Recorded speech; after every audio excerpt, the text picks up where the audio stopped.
حضرت عیسیٰ علیہ السلام کے پاس ایک شخص آیا، کہنے لگا میں نے آپ کے ساتھ رہنا ہے، میں نے ہمیشہ آپ فرمانے لگے میں ضرور ساتھ رکھوں گا پر دنیا داری کا مطالبہ نہ کرنا جی۔ تو اس پیر دے بندے کی میں مرید ہون جدے مرید ہو یا دکان ہی نہ چمکے، کیا مطلب ہوا بیعت ہونے کا؟ اتنی دیر کے مرید ہوئے ہیں تو کوئی فائدہ نہیں ہوا، نہ کاروبار چمکا نہ دکان بنی۔ الٹا پیر صاحب کہتے ہیں سود بند کر دو، دھوکے بند کر دو، فریب بند، جت ہوندہ پہ ہو تو بھی نہیں ہون دے دے، کیا فائدہ ہے نا جی؟ تو کوئی مکر فریب ہی نہیں، دجل ہی نہیں، سادہ سادہ کام کیسے ہوگا؟ حضرت عیسیٰ علیہ السلام کہنے لگے میرے ساتھ رہنا ہے تو دنیا داری سے، بولیے دنیا داری سے بچنا۔ کہنے لگا جی بالکل صحیح ہے۔ آپ فرمانے لگے چلو ٹھیک ہے۔ حضرت عیسیٰ نے چاہا کہ اس کا امتحان کریں، فرمایا پہلے دن وہ آیا ہے صحبت صلح میں رہنے کے لیے، خیر سیکھنے کے لیے۔ حضرت عیسیٰ علیہ السلام فرمانے لگے کتنی روٹیاں کھائے گا؟ کہنے لگا ایک۔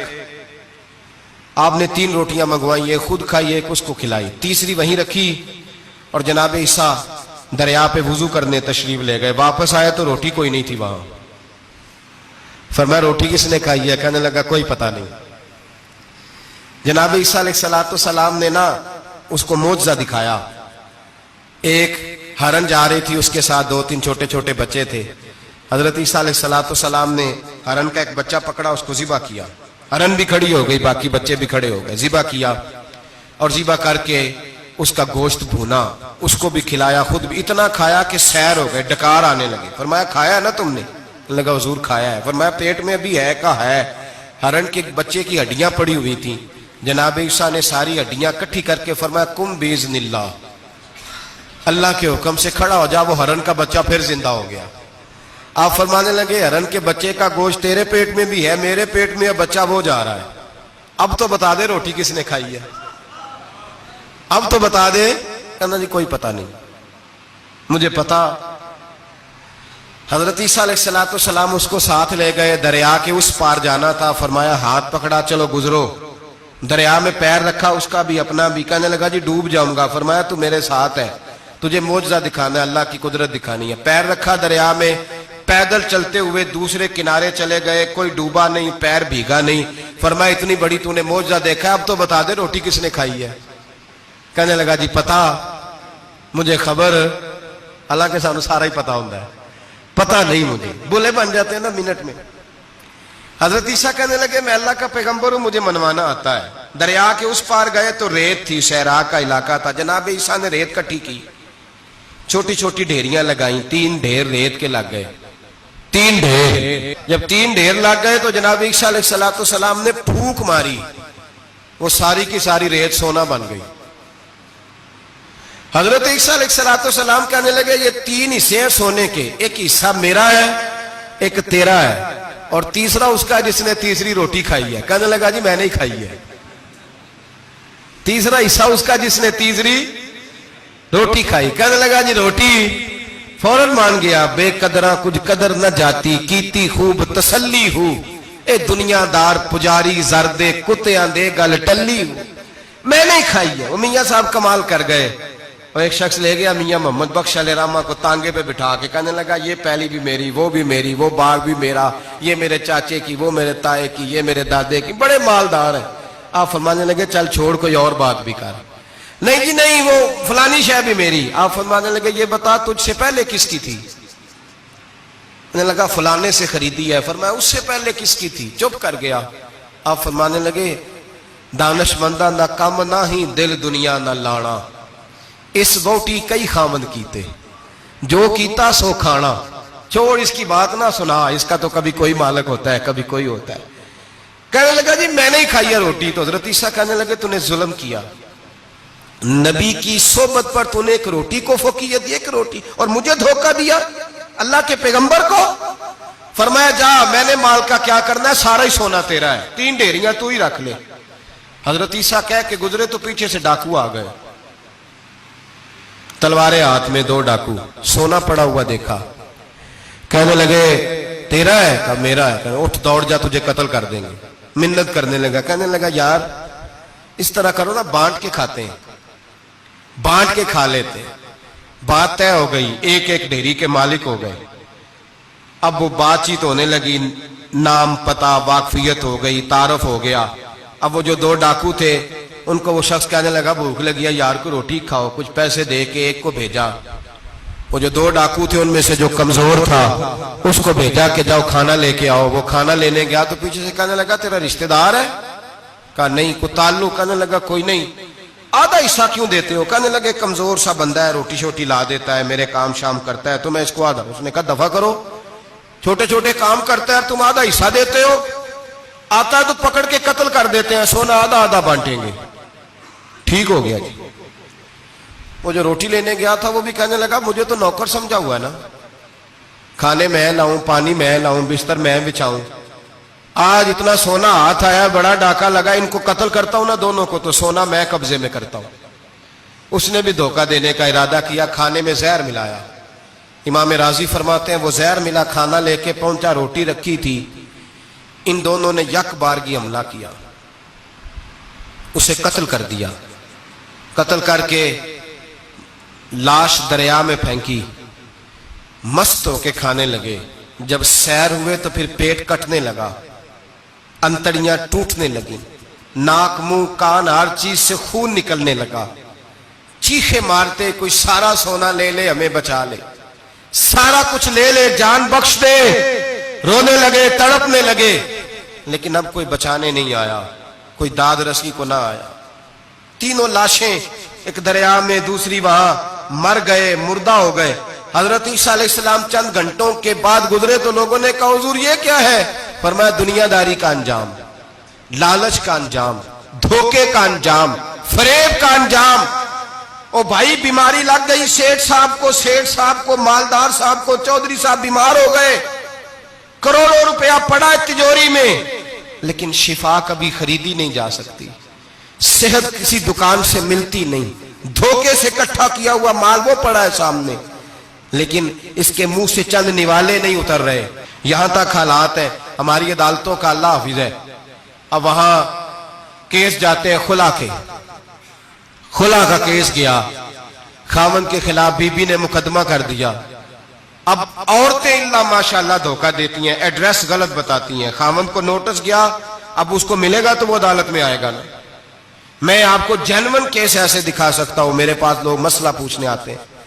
غلط ایڈریس دیا, 3 پیشیوں پہ خاوند نہیں گیا تو عدالت نے طلاق کی ڈگری جاری کر دی.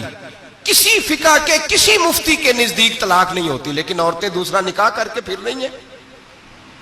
کسی سنے غور کرے, اس میں اختلاف بھی نہیں ہے, مسالک کا نکاح نہیں, لیکن طلاق. اب ہم نے دھوکہ دیا, بھائی دیکھیں میرے پاس طلاق ہے یونین کونسل کی, یہ میرے پاس طلاق ہے عدالت کی, یہ میرے کیا کر. طلاق نکاح یونین کونسل کے ساتھ ہوتا ہے کہ خاوند کے ساتھ؟ اور بولے تو صحیح یار, کس کے ساتھ ہوتا ہے؟ تو طلاق یونین کونسل دے گی, خاوند دے گا؟ عجیب تماشا ہے. عدالت کے ساتھ نکاح ہوا کہ خاوند کے ساتھ؟ عجیب بات ہے بھائی. کسی جاؤ چوتھے آدمی سے کہو طلاق دے دے, کیسے طلاق ہو؟ موٹی سی بات ہے. اور لوگ آ کے گھر بسانا ہوتا ہے نا, اور اللہ معاف کرے اس دھوکے میں کئی دفعہ سرپرست بھی شامل ہوتے ہیں اور دلیلیں دیتے ہیں, کہتے جی نہیں پھر ڈالتے غلط ہے, پاکستان کا قانون. میں نے کہا مجھے کیا بتاتے ہو, پاکستان کے قانون عدالت کی میں بات ہی نہیں کرتا, میں تو رسول اللہ کی بات کرتا ہوں, تو نبی پاک کی بات کر رہا ہوں. جب مصطفیٰ کریم کا قانون آ گیا تو بات ختم ہو گئی, وہ کوئی سا بھی قانون ہو. دھوکہ اتنا عام ہے, فریب اتنا عام ہے, جھوٹ اتنا عام ہے, دجل اتنا عام ہے. لوگ ہر بات میں دھوکہ, دینداری میں دھوکہ, نکاح اور طلاق میں دھوکہ, ہر جگہ لوگ دھوکے کے ساتھ جینا چاہتے ہیں. فریب اور فراڈ کا لائسنس. اگر آپ ناراض نہ ہو جائیں, جس وکیل نے کیس پکڑا ہوتا ہے اسے پتا ہوتا ہے کہ جو آدمی میرے پاس لے کے آیا جھوٹا ہے کہ سچا ہے, پتا ہوتا ہے کہ نہیں؟ چلو ہونے کا مطلب یہ نہیں کہ تسی وکیلاں دے دوالے ہو جائے, لیکن یہ بتائیں اسے خبر ہوتی ہے کہ نہیں؟ نہیں تو انہیں کوئی نہیں پتا اس گل کا. پتا ہوتا ہے نا, تو پھر کیوں اس کا کیس لے کے عدالت میں جاتا ہے؟ پتا ہے نا سارا. جو گاہک ساتھ گئے ہوئے, اور ہمارے معاشرے میں تو مرد ہونے کی علامت ہے, مرد ہونے کی, چودھری ہونے کی علامت ہے کہ یار اگر کوئی غلطی کر کے آیا تو اس کی سپورٹ کرنی ہے. یہ مرد ہونے کی علامت ہے, یہ مرد ہونے کی علامت ہے. مرد وہ ہوتے ہیں جو سپورٹ کرتے ہیں دوستوں کے گناہوں میں, وہ مرد ہوتے ہیں. شرم آنی چاہیے, نظر جھک جانی چاہیے یہ بات کرتے ہوئے. میں یاروں کا یار ہوں, یار اگر گناہ میں الجھ جائیں گے تو میں سپورٹ کروں گا؟ چه معنی دارد. میرے نبی پاک صلی اللہ علیہ وسلم نے فرمایا اپنے بھائی کی مدد کر چاہے وہ ظالم ہو یا مظلوم ہو. تو صحابہ نے کہا حضور ظالم کی مدد کیسے کریں؟ فرمایا اسے ظلم سے روک دو، یہ تمہاری مدد ہوگی اس کے حق میں. اسے منع کرو ظلم سے. کیا تو یہ مرد ہونے کی علامت ہے کہ میرا بھائی آ گیا تو جیسے کہے گا میں نے ویسے کرنا ہے؟ اس کا ہاتھ پکڑ، اسے منع کر، یہ تیری مردانگی کی علامت. میرے نبی پاک علیہ الصلوۃ والسلام نے فرمایا میرا مومن کبھی کسی کو دھوکا، اس کے مزاج میں دھوکا نہیں ہوتا، فریب نہیں ہوتا، فریب نہیں. ہمارے ہاں ایک اور بات بھی اب بڑی عام ہے، اتنے لمبے آرٹیکل چھپے ہیں، کبھی کتابیں کھول کے پڑھو کہ ہم اسلام کی رسوائی کا کتنا سبب بن رہے ہیں. یورپ پہ نوجوان گئے اور ان عورتوں سے نکاح کیے صرف نیشنلٹی لینے کے لیے. کیا نیشنلٹی لینے کے لیے غیروں سے دھوکا کرنا جائز ہے؟ میرے نبی پاک صلی اللہ علیہ وسلم بدر میں تھے، 2 صحابی آ رہے تھے، دونوں بہادر صحابی تھے. رستے میں ابو جہل سے ملاقات ہو گئی. ابو جہل کہنے لگا تم جا رہے ہو اپنے نبی کے ساتھ جنگ میں تعاون کرو گے؟ وہ صحابہ کہنے لگے نہیں، ہم تو ویسے جا رہے ہیں، ہم بالکل بھی جنگ نہیں کریں گے. کا وعدہ کرتے ہو؟ کا وعدہ کرتے ہیں. وہ دونوں آ گئے حضور کے پاس، یا رسول اللہ صلی اللہ علیہ وسلم ہم آ رہے تھے اور ابو جہل ملا ہے، ہم نے وعدہ کر لیا ہم جنگ نہیں لڑیں گے. 313 لوگ تھے اور ایک آدمی کی ضرورت تھی. کہا حضور کافر سے وعدہ کیا ہے، کافر سے. نبی پاک نے فرمایا تم ہتھیار نہیں اٹھاؤ گے. وعدہ کافر سے کیا پر کیا تو ایک مومن نے ہے نا. ایک شمون نام کے بزرگ تھے، بنی اسرائیل سے تعلق تھا، بڑی عبادت کرتے تھے، 1000 سال عبادت فرمائی، ساری رات نفل پڑھتے، سارا دن روزہ رکھتے اور پھر روزہ رکھ کے تو کافروں سے جہاد کرتے. ساری زندگی جہاد میں گزاری، جس جنگ میں گئے اللہ نے فتح عطا فرمائی. یہ ذرا سوچئے کہ جس کا تذکرہ میرے نبی پاک فرما رہے ہیں وہ کتنا بڑا آدمی ہوگا. ولی اگرچہ بنی اسرائیل کے تھے لیکن اتنا زبردست ان کا جہاد کرنے کا طریقہ تھا. بڑا جہاد کیا، بڑی انہوں نے، کافر بڑے پریشان تھے کہ بندہ قابو نہیں آتا. بڑی دور تک بات گئی، بڑی جد و جہد کی، لیکن حضرت شمون علیہ رحمہ بنی اسرائیل کے ولی تھے، قابو نہ آئے. آخر ان کی بیوی کو خریدا. اور یہ 1-2 مثالیں بیویوں کی آ گئی ہیں، خامد بھی بکتے ہیں، یاد رکھنا، بھائی بھی بکتے ہیں. اللہ ماشاءاللہ جب کوئی بکنے پہ آتا ہے تو پھر وہ اپنے معیار کو قائم نہیں رکھتا، پھر لوگ گر جاتے ہیں معیار سے. بیوی کو خریدا. کہنے لگے تو نے اس کے ساتھ رہ کے کیا وقت گزارا ہے؟ کہنے لگی کوئی سکھ نہیں پایا، ایک وقت روٹی ایک وقت کی بھوک. درویشی کا درس دیتا ہے، کچھ بھی نہیں ملا. حضرت شمون علیہ رحمہ کی بیوی جب خریدی گئی، کہنے لگے جب چونکہ یہ کم سوتے ہیں اور جتنی دیر سوتے ہیں گہری نیند سوتے ہیں، جب گہری نیند سو جائے تو رسیوں کے ساتھ جکڑ دینا. امام غزالی علیہ رحمہ نے اس کو لکھا ہے، رسیوں کے ساتھ جکڑ دیا بیوی نے. حضرت شمون اٹھے نہ تو اپنے آپ کو رسیوں سے بندھا ہوا دیکھا، اللہ اکبر کہا. جب اللہ اکبر کہا تو ساری رسیاں ٹوٹ گئیں. بیوی سے کہنے لگے تو نے کیوں باندھا؟ اس نے پھر دھوکہ دیا. کہنے لگی ہر جنگ میں لوگ آ کے بتاتے تھے تیرا خاوند بڑا دلیر ہے، میں نے کہا میں بھی دیکھوں کتنا دلیر ہے. سارے ایک نیا رنگ، ایک نیا روپ، ایک نیا طریقہ. تو میں نے تو آزمایا ہے، اور یہ تو چھوٹی چھوٹی رسیاں تھیں. آپ فرمانے لگے چلو ٹھیک ہے، اگر تو نے آزمایا ہے تو پھر دیکھ بھی لیا ہے. کچھ دنوں کے بعد اس نے زنجیروں سے باندھ دیا، لوہے کی زنجیروں سے. اٹھے تو بندھا ہوا پایا، اللہ اکبر کا تو زنجیریں بھی ٹوٹ گئیں.